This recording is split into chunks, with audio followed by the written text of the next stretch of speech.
Hi நண்பா நண்பீஸ். மத்திய அரசு ஊழியர்கள், பென்ஷனர்கள் எல்லாருமே இப்போ ரொம்ப ஆவலா எதிர்பார்த்துட்டு இருக்கிற ஒரு விஷயம் பார்த்தீங்கன்னா, ஏடிபி கமிஷன் பத்தி தான்.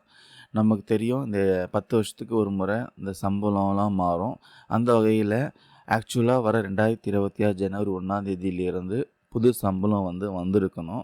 ஆனா, இப்ப இருக்க நிலைமைய பார்த்தா அதுக்கு வாய்ப்பே இல்ல. அது ஏன்னா, அந்த புது சம்பளம் எப்ப கைக்கு கிடைக்கும்? இத பத்தின ஒரு சில இன்ஃபர்மேஷன்லாம் இந்த பதிவுல பார்க்கலாம். போன நவம்பர் மாசம் தான் மத்திய அரசு இந்த ஏடிபி கமிஷன நியமிச்சாங்க.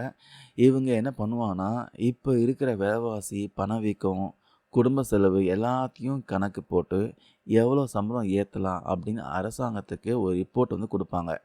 இந்த ரிப்போர்ட் ரெடி பண்ணவே இவங்க 18 மாதம் டைம் கொடுத்துருக்காங்க. நம்ம அரசாங்கம் பார்த்தீங்கன்னா 18 மாதம் டைம் கொடுத்துருக்காங்க. அது மட்டும் இல்லாமல் ஏற்கனவே கமிஷன்லாம் ஃபார்ம் பண்ணாங்க பார்த்தீங்களா, அதனுடைய வரலாறை பார்த்தா எந்த கமிஷனும் கொடுத்த டைமில் முடிச்சதா சரித்திரமே இல்லையா. இந்த செவன்த் பே கமிஷனுக்கு ரிப்போர்ட் தரத்துக்கு கிட்டத்தட்ட 29 மாதம் டைம் எடுத்துக்கிட்டாங்களாம்.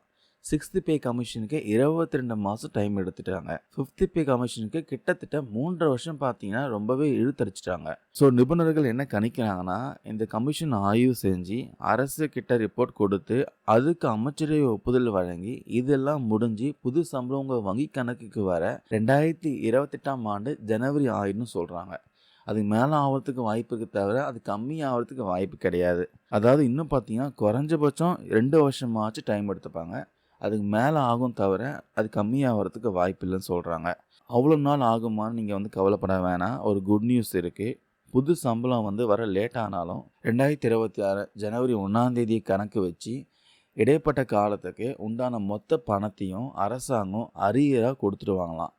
ஸோ தாமதமானாலும் மொத்த பெரிய தொகை பார்த்தீங்கன்னா உங்கள் கைக்கு வர்றதுக்கு உறுதின்னு சொல்லியிருக்காங்க. ஸோ இதை பற்றி நீங்கள் என்ன நினைக்கிறீங்க? மறக்காமல் கமெண்ட்ஸில் உங்கள் கருத்துக்களை பதிவு பண்ணுங்கள்.